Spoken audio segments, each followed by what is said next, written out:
Listen, y'all, so I gotta address this situation about how this lady right here murdered a 14-year-old, got out of jail, and lived to tell the story, then became an Asian superstar or TikTok star. We just filmed a podcast, and if you would like to know what really happened, go click on the link. Y'all better not click that link. We finna get her together. On Dickerson Pike. On Monday, police say the teen girls exchanged words inside the store, which continued outside. Jackson police say asked Powell if she wanted to fight, charged at her while holding a pocket knife, then ran away after the stabbing. Officials do not believe the teen girls knew each other prior to the stabbing. Bubbly young girl who loved life. Flamboyant, a free spirit child. She loved life. She didn't want me. She never sat down. A life tragically taken after police say another teen stabbed her with a pocket knife. My baby didn't deserve this. She was 14. Hey you guys, so I was locked up with Isabel, or Luna in this case. I didn't know that she went by that name, or I didn't even know that she was TikTok kind of famous or something like that, or the Asian Bob. I don't even know what that is, but if you are from Nashville, you know that the holding cells is very small and there's only 3. So there was 3 reasons why they didn't want to let her upstairs. One, she was coming off of hardcore drugs like heroin, meth, and I believe pills. The third main reason is there was this girl upstairs. Her name was Tramisha Ferris. If you look her up, you'll know that her case went worldwide or whatever. And Tramisha told us that she kind of grew up with Malaysia. She had a little sister that kind of grew up in Malaysia as well. That's what she had told us. And so Tramisha found out that she was downstairs, and then she had told the guards that if y'all were to bring Isabel upstairs, that she was gonna fight her. And she had basically opened up on what happened on that day.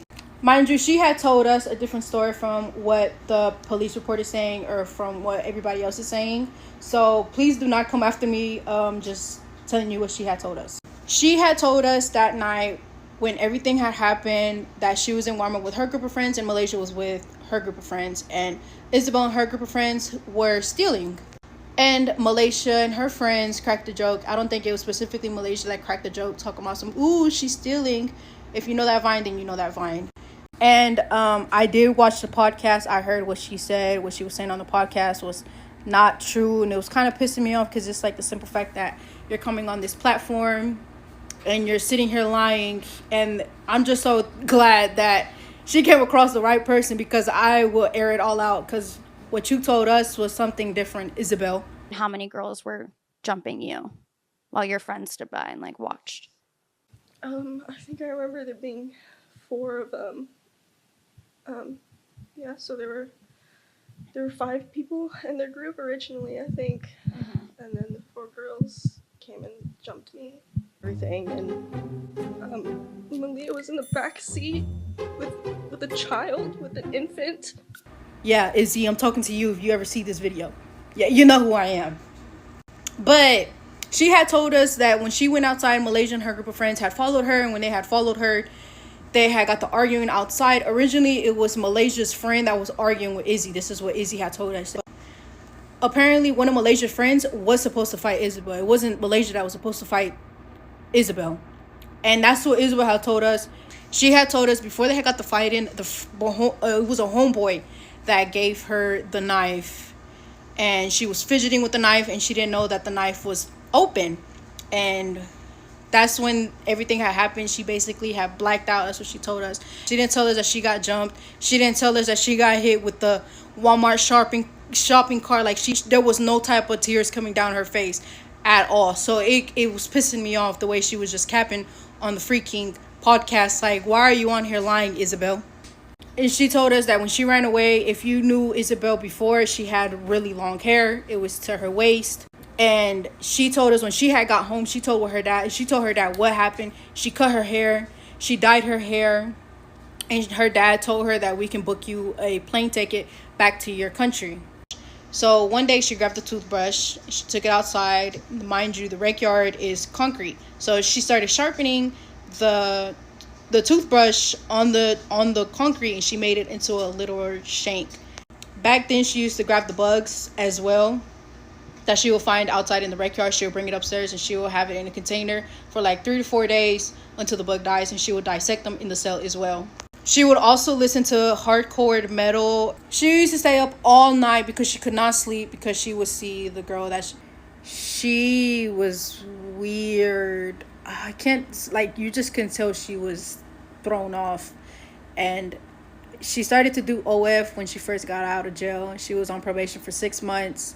She beat everything, and that's when she went back to Arizona. Originally, she came from Arizona because she had fled the scene, because apparently she had pew-pewed a girl out there, and the witness seen it, and then they buried the little girl, whoever she is, outside in the desert.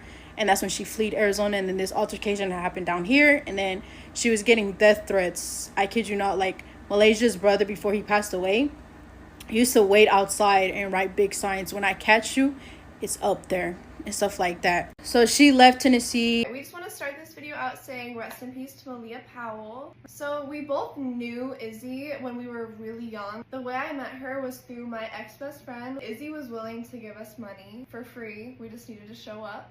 They weren't even friends. We drove out to Izzy's house. It was so far away. She gave us the money and we left. I noticed on her Snapchat story, it was very revealing posts, nearly CP. And she started posting her earnings on Cash App. After she had done this on Snapchat, she got into a relationship with this guy. Let's call him Jacob. And I want to say this was around 2020. And then they broke up. And she posted about it, and she posted about it, and how sad she was. And then she literally disappeared. We couldn't find her. She wasn't posting on Instagram. She was doing nothing. She had been gone for so long, and I believe that was the period of time she was in jail. I've seen her denying the fact that she was ever in a cell. She was gone. I understand now with age, like, that doesn't look great. Looking back, we have no sympathy. No sympathy. When she disappeared after us texting her, it wasn't too long for her to come back as Venus. I'll insert that right here. This is her Venus Sun account. You can see she had like purple and blue hair. She was on that Venus account doing what she's doing now. She was a minor at the time. I think right when she turned 18 was around the time. Disappeared for a second Yeah, time. it was like just a couple months, I think. She disappeared from her Venus account, and I noticed that time. First time she disappeared, some crazy stuff went down. She disappeared for the second time. I was kind of scared. She commented on my video and she said, like, "Tegan, I finally found you." That screenshot up here. And so after she had said that, I saw that she's on this completely new account. She's Luna. She has a new name. I have a couple screenshots. You can see from March 12th, I texted a TikTok T account. I don't want to come out and say anything because I don't want to risk my digital footprint or my safety at that. Everything's coming out, so I feel like now is an appropriate time to make this video. You guys deserve to know just kind of her background, because she's probably not going to tell the full truth. So this 16-year-old Asian lady was allowed to take the life of an innocent 14-year-old child who was 2 years younger than her, and not just younger than her by years, but just by life experience. You can tell that this demon, this evil person, had been through so much in her life. She was light years ahead of Aaliyah. She lured her into a fight so that she could essentially take her life. That girl was out there on a hunt, looking to take someone's life. She accomplished her goal, got away with it, went to jail for a little bit, got out, and she shot at someone else, y'all. Not shot at, she did shoot someone else. But I guess there wasn't enough evidence in that case, so the charges were dropped. She moves on with her life, creates a new identity on social media, and becomes some type of TikTok superstar. I don't know who this girl is, but apparently she was in some house called the Asian House. In the Asian House, it was all different types of Asian women. They doing some type of reality show. This is why the justice system is a joke. God only knows what you've been through. This girl and her mother and her family, all of their lives that day were changed forever, while the perpetrator is still out living her life, and she gets to live to see another day and lie on the victim. Now, if you ask me, I think people like her should be locked up, throw away the key. There's no rehabilitating. There's no rehabilitating when it comes to these type of situations. But I just wanted to shed light. I wanted to bring light to it. People still believe that there's no such thing as racism. Racism doesn't exist in America. Land of the free, home of the brave, and all that, right? But yet and still, you have people doing less time for murder than smoking a blunt. You have less people doing less time for murder than possessing marijuana. This is the country that we live in. This is what we're dealing with.